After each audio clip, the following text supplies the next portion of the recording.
Welcome, teacher friend. I'm Lori. And I'm Melissa. We are two literacy educators in Baltimore. We want the best for all kids, and we know you do too. Our district recently adopted a new literacy curriculum, which meant a lot of change for everyone. Lori and I can't wait to keep learning about literacy with you today. Hi, everyone. Welcome to Melissa and Lori Love Literacy podcast. We are very excited about our guest today because he's a very successful and entrepreneur despite all of the literacy challenges that he has overcome throughout his life. And just recently, due to the literacy documentary that he is participating in, that we posted a podcast about previously, he has really learned to read. And he's not a young buck. I'm going to say that. So not because you don't look young, David, though, but just because I know I asked you how old you were. So, so Melissa, I'm wondering what your thoughts are going into this podcast. Well, just super excited. I mean, was so excited to talk about the Truth About Reading documentary with our friends. And I'm excited to keep diving into some of the stories that are within that documentary, which is really exciting. And then I think just hearing more, like hearing John Corcoran's story and now hearing David's story today, I think it's just so powerful when you think of, all the conversations out there today around the science of reading and are our students really getting what they need in school to become successful readers. And now with the conversation around the unfinished learning that happened from COVID last year, I just think this is these stories are so powerful. And to hear someone who went from not getting what they needed to learning throughout their adult life what they did, what they missed. I think it's just really powerful. So I'm excited to hear from David and his story. Thank you. Yeah. So David, welcome to the podcast. Thanks for being here. Yeah, thank you for having me. This is it makes me a little nervous, but that's all part of helping other people. You've got to be willing to put yourself out there and let them see the challenges you go through and what you're willing to deal with and what the possibilities are if you do that. Yep. Well, we thank you for embracing this opportunity, even though it's nerve-wracking. And I imagine the documentary might have been more nerve-wracking. I'm not sure. Was that more nerve-wracking? I think when I broke down in the middle of it, maybe my nerves were getting when I saw what was changing inside of me for the better so quickly with what Nora was doing for me. But overall, because it was such a positive, mind-blowing experience in such a short amount of time, I wasn't nervous at all. My challenge, and Nora seems to think differently, I'd be the first person who ever went through her program that completely flunked out, because that's my life story of school. Yeah. Well, we can't wait to hear your story in just a moment or just a little bit. But I also want to welcome Nora back to the podcast. Welcome, Nora. Thank you. Glad to be here. Yeah. So we're going to ask each of you just to tell us a little bit about yourselves. And Nora, you can give us the quick Reader's Digest version since we already know you from previous podcasts. And we want our listeners to know who they're listening to. So David, tell us a little bit about yourself. My name is David Chalk. I am a serial entrepreneur, probably more so by need than by desire. My school life, unfortunately, was very challenging. Prior to going into grade 1, as my mother told me, I was the happiest, easygoing, go-lucky, laughing child you could ever imagine.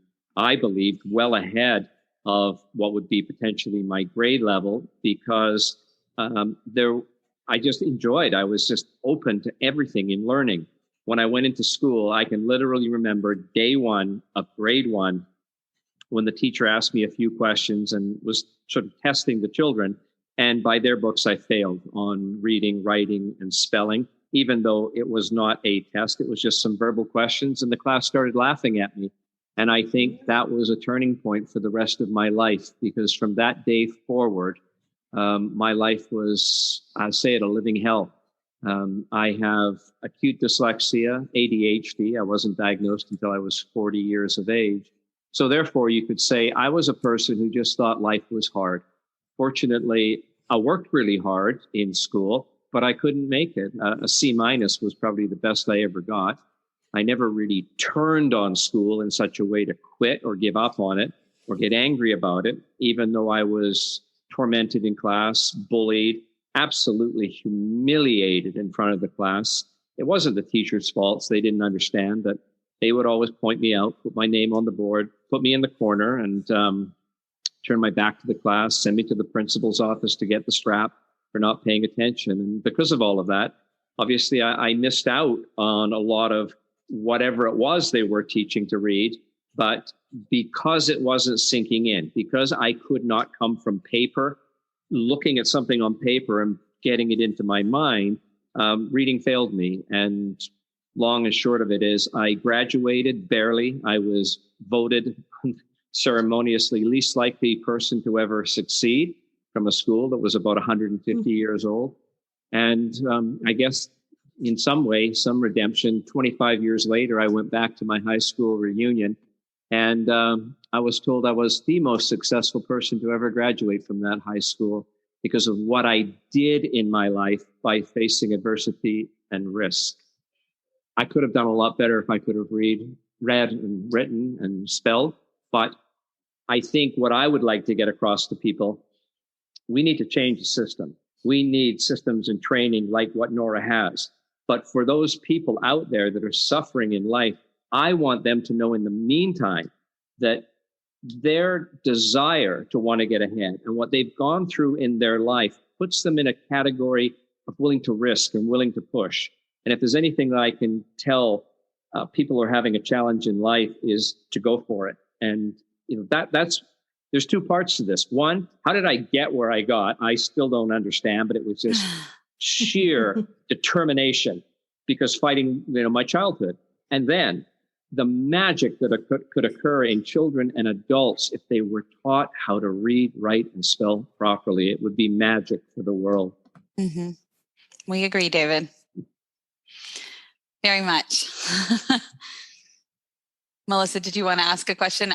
Melissa and I can read each other pretty well, so I can see that she wants to I'm like, do I dive in now or do we let Nora introduce herself again and then dive in later? Let's let Nora introduce herself first and then we'll come back. Okay. Hi, guys. I'm Nora Shabazi, and I feel nauseated after listening to David. And I think after almost 25 years of teaching teachers and children and adults that have suffered, the teachers including, that I would get over this emotional reaction to hearing this story repeated thousands and tens of thousands of times. But apparently I'm not quite there yet. But I am the founder of EBLI, Evidence-Based Literacy Instruction. And it's a system of literacy, reading, writing, and spelling instruction where we train teachers, have student lessons to teach anybody and everybody to get to their highest potential in reading, writing, and spelling. And I used to be a neonatal intensive care nurse for about a decade, shifted my whole world in life thanks to my own daughter's reading struggles and spelling struggles back in the 1990s. And so I really dedicate myself, especially to teaching teachers and training teachers and providing them a bridge from the research to the practice in the classroom so that we don't have millions. We have millions of adults. 43 million is, what the most recent numbers are. Millions of adults that are either illiterate or subliterate, and they're suffering like David did for decades. So yeah, my work and passion is to help teach the world to read. We're with you. We're with you, Nora. I know you know we're with you. Yes, I do. And I appreciate you two very, very much. Yeah, same to you. I don't even know what I want to say right now. I agree with you. Like, I got goosebumps listening to you, David. And it breaks my heart every time we hear a story like that. And whether it's a 8-year-old child or an 88-year-old adult or a 50-year-old adult, it still hits the same. It makes us very driven to continue to elevate stories like this and to help spark change in the education landscape with literacy. So, before we dive in, thank you for sharing your story. That's definitely, I imagine, not easy to share. And, you're sharing it on a podcast, which is going to live in the world. So thank you. Yeah. Thank you for the opportunity. Yeah. So while you were talking, David, I actually pulled up one of John Corcoran's books, The Reading Gap. There was a quote in there that I was actually looking at it the whole time we were talking to him too, but you just sparked it again for me. I'm just going to read a little bit of it if you guys don't mind. But it says, a child of 7 or 8 is not likely to realize they have difficulties because they can't read. They will register only the difficulty itself, concluding that if they are constantly in trouble, they must be doing something wrong. A failing grade translates to a failing person. A bad student is bad, period. And that just like hit me hard because I was a secondary teacher. So I think, I think of all those students who probably felt that way. And you forget how deep it is, right? That like this becomes a part of like how they see themselves and their everyday feeling, and not just oh yeah, I struggle at reading a little bit, but I mean, it is so deep of how they see their whole lives in school and outside of school and just who they are. It's who you are. Yeah. You shared, David, that you learned a lot through thinking and understanding throughout your life, not reading. And that's what really helped you to get where you are. Because what you mentioned, and this is related to your quote, Melissa, in our pre-call, David mentioned that when he was having a really hard time in education, he noticed that there were like two ways to deal with this, or two ways to survive, if you will. And one was, and I think this resonates as teachers, Melissa, so I'd love to hear what you think too. But one way to survive was to become aggressive and hostile, like you're angry at the world. And the other way is to believe that life is a struggle and you just don't know any other way. So one way turns outward, right? You're angry at the world and everything's projecting, versus you're turning inward and you're angry at yourself. And David, I believe you were option 2. You were really angry at yourself because you didn't project out at the world. Is that right? That's correct. And I have to really give credit to my mother, who was my support system, because prior to grade 1, she had spent a lot of time with my brother and I showing us how wonderful the world was, taking us to museums and looking at things and reading books together. Or not together, she would read them. We didn't realize that I couldn't read them properly, but doing so many things and building and playing and thinking and creating that when I went to school, it was a situation of something's wrong here, because I believed I was capable. I was happy. I loved life. And then all of a sudden I'm put into a system that wants to teach you through memorization and looking at a piece of paper and bringing this into your head and deciphering it and then memorizing it. And for someone undiagnosed, as I said, with ADHD, acute dyslexia, and a whole host of other things that came in that I found out later, you face a wall. And so as I would go home crying, wondering why school was so difficult, why I was being bullied and beaten up literally every day. I begged my mom some days not to take me to school and or not to go to school. She started taking me to school to make sure I'd get there okay. And at that point in time back then, the school system actually told her she was not allowed to bring me to the school. I had to survive on my own. There were very different dynamics going on. Yeah. But I think what happened is when school was over and I would go home and I would start doing the creative things of building and playing and drawing, I saw these two worlds. And what my mom said to me is, David, school is so very important, but it's only the beginning of your life. And one day you will get through it. And every possibility is available to you. Just stay with it and do your best. And I chose to do that, even in the horrific pain and embarrassment and humiliation I faced my entire childhood. And what I found upon graduation, my life changed. I took life into my own hands. I became an airline pilot, top rated, and I became an entrepreneur. And I don't want to say life was easy, but in a sad way, all the hell I had been through and the torment and the risk taking of survival and getting, trying to understand things so deeply became an attribute that I could use once I graduated. Now, for many people in my situation, they turn outward on the world and they get angry or become the class clown or reject and push back. And it doesn't work, as we can see. And many of those people do end up with a difficult life. And there's one more point that I'll say, because my God, it threw me for a loop on graduation. About a week before high school graduation, even though I was just barely graduating, I got pulled into the counselor's office And I remember his name was Mr. Hetherington. And he said to me in abbreviated form, David, we have to tell you, the world is going to be a tough place for people like you. Not even saying what I was, because I wasn't diagnosed, but you need to be prepared for a life of challenge. You will either, and hard to believe he could say this, end up in jail or on the street and possibly dead.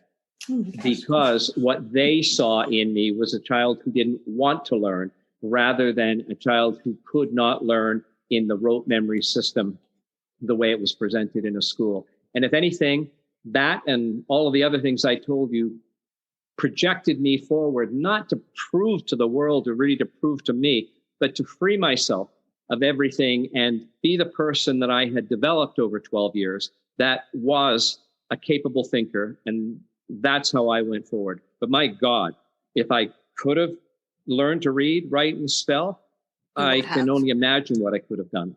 Yeah. And how much more pleasant your life would have been. Right? It's still challenging. I mean, people don't realize that even when you become successful and you're put in front of people all the time, and especially in a digital age where everything is through a computer, spelling and reading, I have anxiety all day long, every day. Since meeting Nora, it's down by 80%. But that's not what people like me normally get to do, work with someone like Nora. So I can say that no matter how much success you get, you live in fear of being outed. What that outing is, I don't know. But just simply that someone's going to say, aha, you are stupid and I knew it. And that is what you live with. You really hit something there for me, David, of like, when you're talking, thinking, if a school sees that a student is struggling, like, why isn't the immediate response, how can I help this student?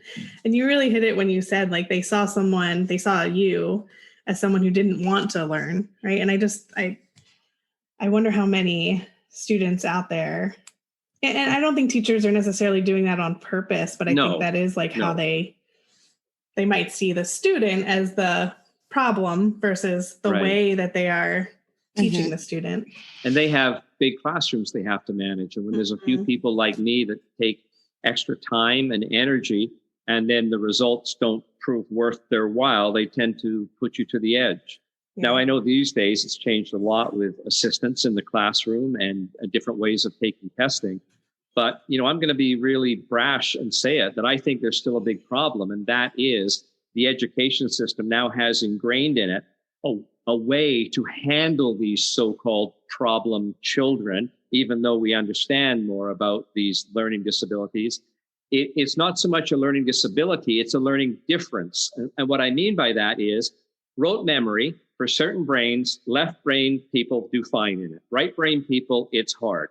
If the system adjusted to the method like Nora teaches through Ebley, which brings it into the middle so that it is visual based as well too, and it's not memorization, we would excel.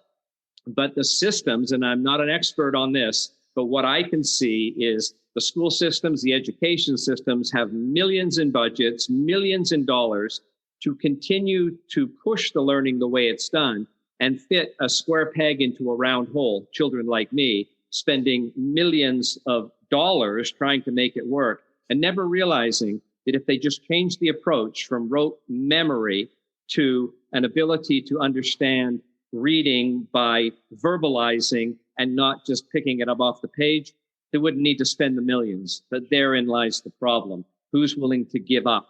Is it the system, or is it the money, or is it the poor child who's suffering? Because no matter what assistance you give them, until you change the way the learning is done, they're not going to learn to read.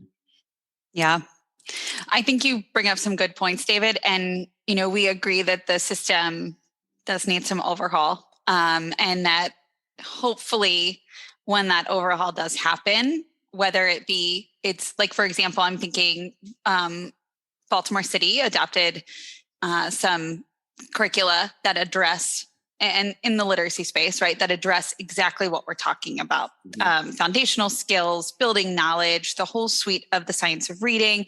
But at the same time, it's like the people part of it how do we help teachers see that, this stuff is the stuff that's aligned to science versus, and really shift the system when sometimes the people are getting in the way, right? Because if I'm a teacher who's been teaching for 10 years and I've used a leveled reading approach, that it's really hard to shift that.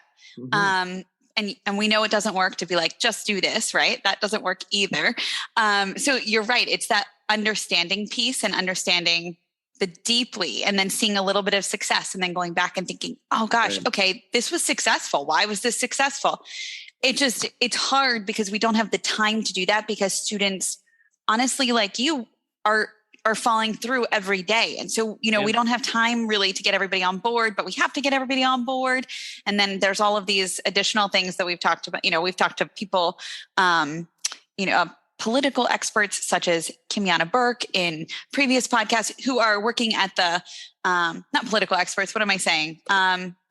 Melissa, what's the policy experts? Thank you. Who are working at different levels to try to get things like this into policy. And, it's like, we kind of need it all just to happen at once. And at the same time, I lay in bed at night and think, why are things even on the market that don't work, right? Why are we allowing that? I mean, we could go down rabbit holes now. I know why. We know why. I'm part of it. It's profit and capitalism at the end of the day at the cost of the students. Mm-hmm. To tell you something that I think should happen, and this is the only way you could parallel it in a timeline, because children are being put through a system and teachers have curriculum they have to meet. If there were teachers that were willing to say, I'll take on the extra work and, for example, learn what Nora's program actually teaches and see the results, and then allow those teachers to be their choice to do it in the classroom and not have to have the entire system changed. And then look at the results that come from those teachers that are willing to take the time and effort to give the extra or the different education to the children. Look at the results that come out of it. And that might start the grassroots flow. I think it will be many years until anything ever comes top down, because there's too much money, politics, and control. But if there are people willing to do it, and people like Nora are willing to teach them, I'm going to tell you, there are people. There are. I mean, we're in the Science of Reading Facebook groups, and there are teachers who just, are asking questions, and they're asking great questions, and they want to learn. And that is where, I think we can really capitalize on. Melissa and I were just talking this morning, our recent podcast with a teacher who shifted her practice in teaching herself. David, I think I sent it to you. She taught herself how to use the Science of Reading to teach her kinder students foundational skills. And for the first time in her decade of teaching, reached 100% success and benchmark with her students. And it's not, it is and it isn't rocket science, right? It's a lot of learning and a lot of effort, but she did it on her own. But the curricula that she has is not aligned to Science of Reading principles at all. And so she shifted that just on her own. And that's a risky thing to do, right? I mean, It is. That's very risky. But it shouldn't be, though. No, it shouldn't be. So, this is what I'm throwing out there. There are teachers willing to do this. And I'm sure there are schools and districts and leaders in those communities that may want to change. We have a powerful tool, the internet now, that could bring these teachers and these, I don't know what to call it, school regions or districts together that are willing to try it and make it public and let people see the results. And I can tell you, it is not more work. It is less work. It's the most magical thing I have ever been through. In 4.5 days, my world changed. So rather than try to make an organized structure committee plan on how we're going to make this work, see who is out there that is willing to learn and see what school systems are willing to allow it to happen, and then give that benefit to the children. And you will see what you said, 100% success rate in it. 90% would be wonderful, but we see such a huge fall off rate because we don't know where to start. The starting point is the children want to do it, teachers want to do it, and some schools want to do it. Let's use the power of technology to bring them together, start it, show the results. And you know what? That's when the world changes, when they see the satisfaction and the joy that comes to the teachers and to the children for success in their life. Yeah. Nora, I'm interested and I'm hopeful that you can articulate how you were able to support David in accessing, some text and some increased reading ability. And if you could share that with us, I think that would help unlock a little bit of what David is speaking to. Mm-hmm. David presented very differently than the thousands and thousands, maybe tens of thousands of students that I've taught, children and adults, in that his memory was, he could memorize lists of, I did the Woodcock word identification, which is a list of words. He was at a college level, 13.8 grade level, on the words that he could memorize on a list. However, when he went to read and he's trying to pull these words out of his memory and trying to be fluent, he could not possibly be fluent because David didn't have any idea whatsoever that the English language was an alphabetic code. He had no clue that, these letters actually represent sounds that we say. I would say 95% of kids that at our reading center and even struggling kids, we teach, whole classrooms of kids, but the ones that struggle, if they're in higher grades, are, and adults too, reading typically at about a third grade level with those words that you memorize. That's typically where the memory takes you to. But he's brilliant beyond anyone besides a cardiovascular surgeon I saw. They're both kind of on the same level. However, and both were very stunted in their fluency and misreading words and that type of thing when you get into text. But to go to accessing those sounds and words and matching the letters to them, it was like mind-blowing for David. So that's where we did a lot of work. We did a lot of work with big, long words. We did a lot of work with the concepts in English where the same sound, the sound can be spelled in 20 different ways. We didn't look at all of them, but we looked at a lot of them actually in a sort type of thing, or the same letter or letters can represent different sounds. So those concepts and then applying it in long words and then, learning the long words too, and then applying it in reading and in writing and spelling. So learning it explicitly, applying it. And he was amazing at how he could pick it up. We had a huge stumbling block for how long would you say, David? About the first 3.5 hours, maybe, where making a mistake, he would literally freeze like a statue. And with EBLI instruction, we give instruction with the hope of making mistakes so that we could then guide them to fix them and move higher. And anytime there was a mistake, it was like his entire brain left his body. He couldn't think. And so I had to be very, very careful to not teach the way that I always teach in making those mistakes because he's had 6 decades of trauma around that. Yeah. So we had a breakthrough and, after about 4.5 hours or so, that I said, David, I'm really holding back where I should be at the moon with you because your anxiety is so tremendous. And if we can't get past that and I can't get you to make mistakes in a way that you'll actually learn from, we can't get anywhere. And it was really, traumatic and wonderful at the same time. I think you would agree, David, where he talked to me about, he was an elective mute for a couple of years and all the trauma that he has experienced, which is unbelievable. And the fear from the time he became an adult of being outed, that all of these things just bring up such, he's had medical emergencies, all kinds of things from the anxiety that used to be, I should say, so high in him. So teaching him that English is a code and then teaching him to apply it. And we have every minute of his instruction on video, which how courageous of him to do that, because it gives me chills all up and down my body the fact that he agreed to do that. And then he actually did it to me is unbelievable. And kudos to you, David, because he's going to help change the world by letting people see what that you can see how he was reading at the beginning, and you can see how he was reading after about 11 or 12 hours of instruction. And you can see, like Nick said in our thing about the documentary, his entire being change, not just because it's a whole lot more than reading instruction. There's an awful lot more that's tied to it, especially the more years you get away from 5 and you feel that you're the problem as opposed to the instruction being the problem. So 100%. 100%. Yeah. David, do you mind if I ask you, and if you feel uncomfortable sharing this, you don't have to. How old were you when you learned how to read? 62.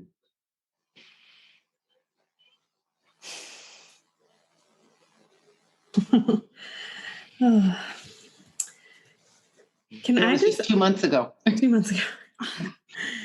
Can I just back up to what Nora said? I just want to say this again in case people missed it, which is that David, you actually were, all the words that you did know were all memorized. You just memorized every single, that just is mind blowing to me, right? Because if I get to a word I don't know, I try and sound it out. I try and figure out what it means. I do all the stuff to do it. Yeah. But you didn't even know that was a possibility. Yeah. You just had a list of memorized words, which is pretty amazing that you did that. It causes you so much anxiety and so much brain that I actually became hypoglycemic because so much of your energy is burnt up. And as Nora said, I faced a lot of medical issues over time under stress because of how much my brain literally had to work to survive and understand what was going on in front of me. That reminds me of one of Emily Hanford's APM reports. They interviewed, Nora's nodding her head. She's like, yeah, I know. They interviewed a child, a girl who was learning to read or who had not learned to read and who then was learning, and she was dyslexic, and she did the exact same thing, David, exact same thing. Memorized. I don't even know, how did you do that? There's so many words. Right. People have said to me over time that I have very good grasp of the English language and they can't understand these problems I supposedly have. But when you have to do something and you don't know how to learn to read and you can't spell and your writing is terrible. But if there was a way to survive, which would be simply learn words and, learn a few a month, a year. I remember back in my 20s when I was first in business, I had a dictionary beside my desk and I looked up every word I didn't understand. I couldn't spell it. I mean, think about it. Dyslexia. What a word to use for people who can't read. I couldn't even spell that word. Right. Oh gosh, yeah. I took it upon myself to learn words. And that's what Nora said. I have an extensive vocabulary, but I don't know how to read it. I don't know how to decipher it. I didn't know there was a code. In school, all I remember was A, B, C, D, E, F, G, not A, B, K. Mm-hmm. Nora taught me that good job, letters have sounds, and you shouldn't be learning them as the ABCs. You should learn all the different ways they can sound. And what Nora's magic is, she would get me to say a word and I could hear the sounds of the word. And as soon as I understood how to transcribe that onto paper, so coming from auditory, which I had, onto paper, I'm spelling. And then taking it off the paper, I'm reading. So that's really what we're doing. We're encoding it onto paper and deciphering it.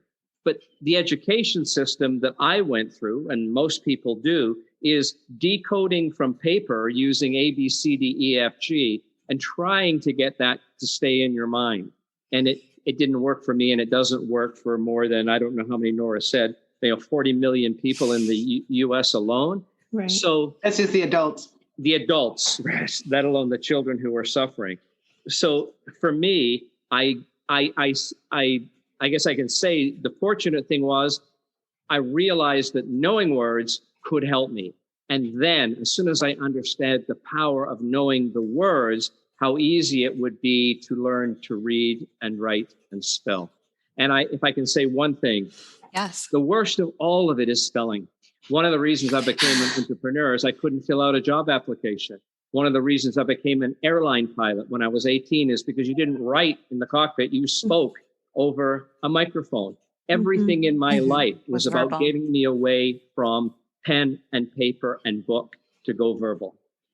David, can you share your score on your entry test to to flight school? Am I saying it right? Yeah. Your airline pilot school? Yeah. Well, when I was averaging in school between 39 and 62%, when I took it upon myself to learn in a visual way, I achieved 100% on my commercial flight license. It's amazing. Mm-hmm. Oh, so I would love to know how your life has improved since in the last 2 months. Like, what has become easier? What I don't know. I'm going to leave that open to you. It's so intriguing, and I can't wait to hear this. Goosebumps more often, just about life in general, feeling more a part of life. My anxiety is cut by 70%, but that's just the beginning. I don't even know how to answer it. I'm so engaged in life again, wanting to go back into business. I mean, some people retire at my age. I'm still 20 years away from retirement as far as I'm concerned, maybe longer now, because my emails and texts have gone from 1 and 2 words to actual sentences and paragraphs. Oh, wow. Sure, I make the odd spelling mistake, but that's what spell check is. Yeah, we all do. But I'm harder on myself. So now I'm engaging. I'm taking those steps to have me get more joy in my life. And that means the moment I feel I'm doing something, I'm engaging with people and communicating. And most of that is done through computers. That once I joined onto that bandwagon, I can't explain it. It's like the universe just opened up in front of me and said, welcome. I'd like to share on that. I keep this by my desk. This is actually on the last day because spelling was a big, obviously reading. I think I showed you guys this. Can I read this from David? On the last day, I said, I'm going to walk out of the room and I want you to write me a note. And if I'd have said that 5 days before, it would have been like, what? I would never write a note more than 5 words long. And so I said, I'm going to go back and get some coffee or whatever I was going to do. And I want you to say your sounds as you write. And I want you to write and don't worry about the spelling because I'll fix it. By the way, there were 0 spelling errors. And I just want to read this because this is what he said. I wanted him to tell me, it was at the very end. So we were both brain fried. Troy said, just tell me, how do you feel about this whole, situation? He said, Dear Nora, a profound experience like nothing I have ever encountered before has occurred over the prior 6 days. I'm actually at a loss for words as I write this down. The emotion I am feeling has gripped me far more than I would ever have believed possible. I am elated with the outcome and look forward with excitement to the future, knowing possibility has surfaced within me to a point of jubilation. How's that? Jubilation. I was going to say, some of these words. Pretty impressive, right? Thank you from my core. Know how to spell them. Yeah, and he spelled every single one of them right. I have it right here. Somebody said, can you shellac that? And I'm like, I don't know what you can do with something that has whiteboard marker on it, but I definitely take a picture of it for sure. Oh, I take definitely have a picture. Yeah. Yeah, I have a picture of it for sure. But yeah, that's what can happen if you have instruction that actually really works, not to mention all that emotional piece and everything else in life. But I noticed at the end too, I said, David, you haven't said anything about being anxious. He'd had a lot of anxiety around the airport. We're going back there. I'm like, you haven't even asked me a question about the airport. And he's like, I'm not anxious. But you were anxious on the way there because... Oh my God. I don't travel by myself because of all the ticketing, the signs, the screens, the signs.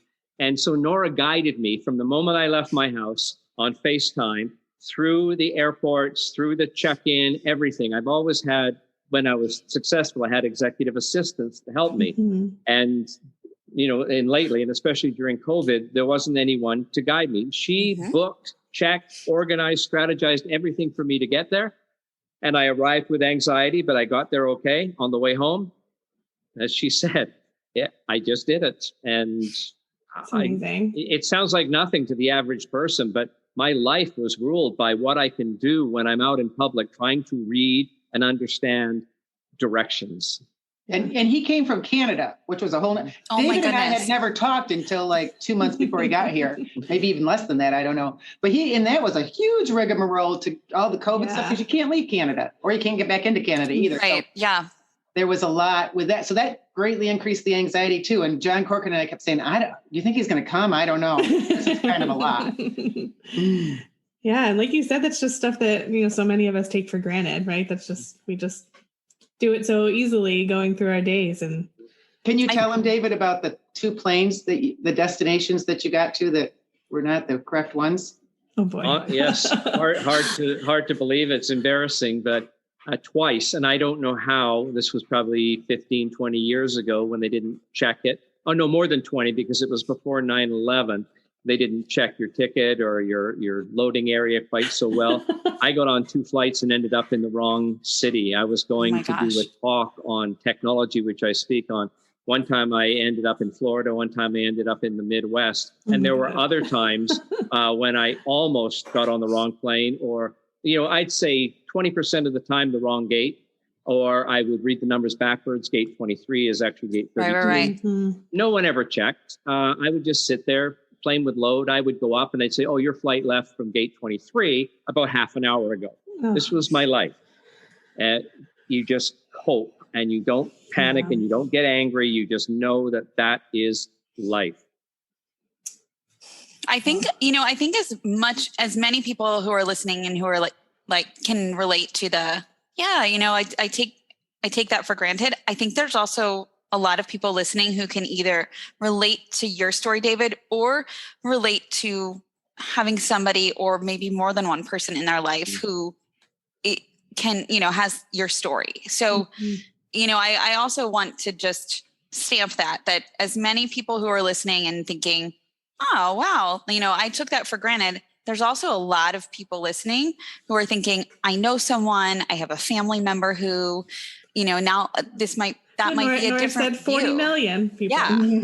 There are people listening who are in your shoes. So I don't want you to feel alone here, No, there's pain, embarrassment, anxiety, humiliation. I used to tell people from the moment I get out of bed until I tuck myself back in, I have to work a day to survive. And I know for many people that they can't comprehend what that would be like. But I know for those 40 million adults, they have a good understanding of what I'm talking about. Life. And for lots of kids in our schools. Yes. For so many kids in our schools who we don't have the number for. And it doesn't have to be that way. I would travel on a plane tomorrow without even flinching, just after going through what I went through with Nora. It changed. And I don't think people can believe that you can change that quickly, but you can. When you are inspired, you can do anything. And I was inspired.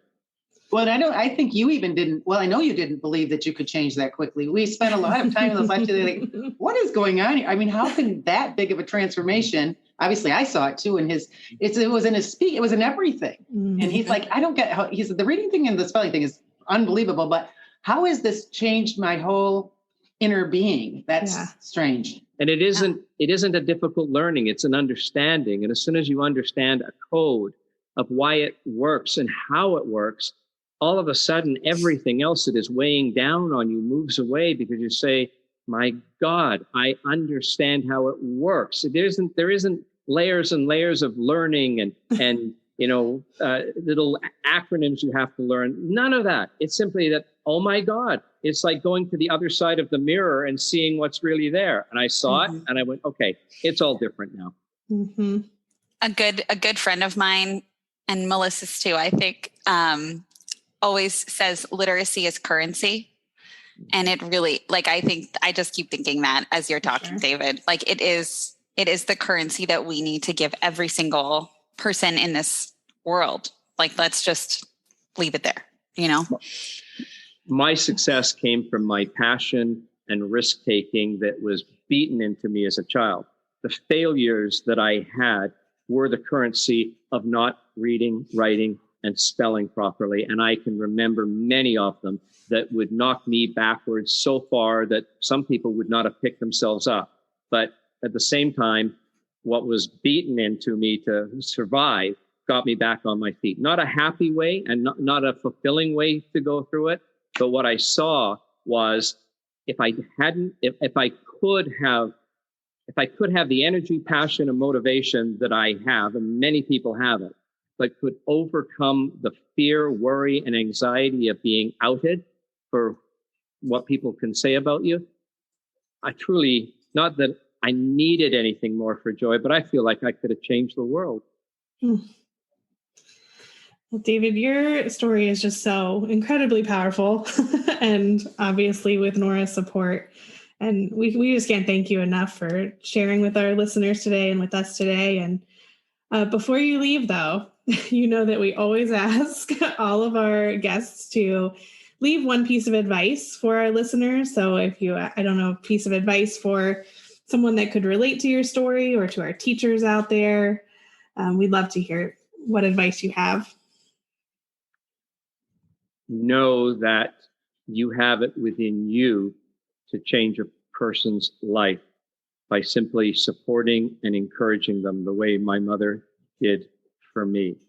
If learning is a challenge, systems like Nora's can change everything, but most important is self-esteem.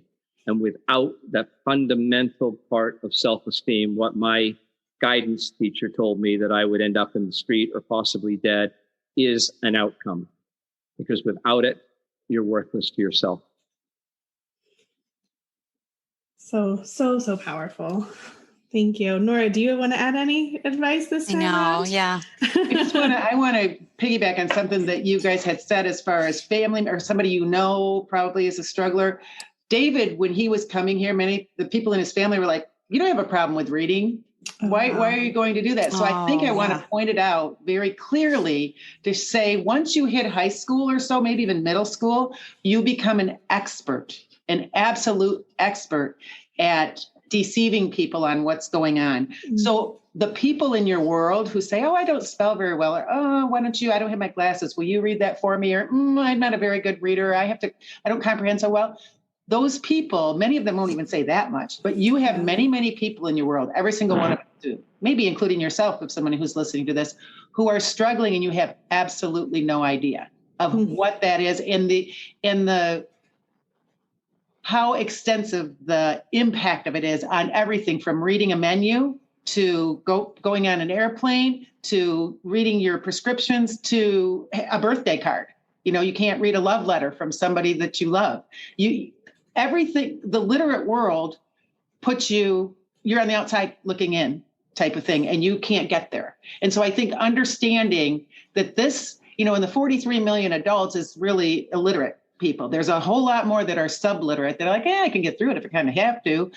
But this is an epidemic of huge proportions in our country. And if we take care of it, when these kids are 5 and 6 and 7, we eradicate that whole thing. So I think that's exciting. That is. And Nora, you made me think too of teachers who definitely have students who are having those, finding those coping mechanisms along the way. Right. So the teachers might not even have a full understanding of where they're. And they begin that very, very, we see that in our reading center. They're very, at a young age, they begin that hiding and deception and in all, because they think that it's their fault and there's something wrong with them. And it's a shame-based secret. Like, I should be ashamed because I'm doing something wrong, or there's something, wrong with me, which is not true, of course. Absolutely. We can't thank you both enough. I've teared up twice during this podcast, and we're just so grateful, David. Like, thank you. We can't thank you enough. Congratulations on your success all around, both in life and in reading and everything. And thank you for being brave enough to share this story. We really are just honored that you agreed to do this with us. So thank you so much. And now I'm even more excited for the documentary. So we are just super hopeful and excited for the documentary to elevate all of this stuff. Right, Melissa? Absolutely. All of these stories that we have not heard, but that are so impactful and necessary. For sure. Yes. Thank you again, Nora, for being a part of that documentary and sharing it with us. And we can't wait to see it. Yes. Yeah. Thank you. I appreciate the work you guys are doing. Thank you both so much. Have a wonderful rest of your days, and we'll talk to you soon. Thank you. Bye. Bye.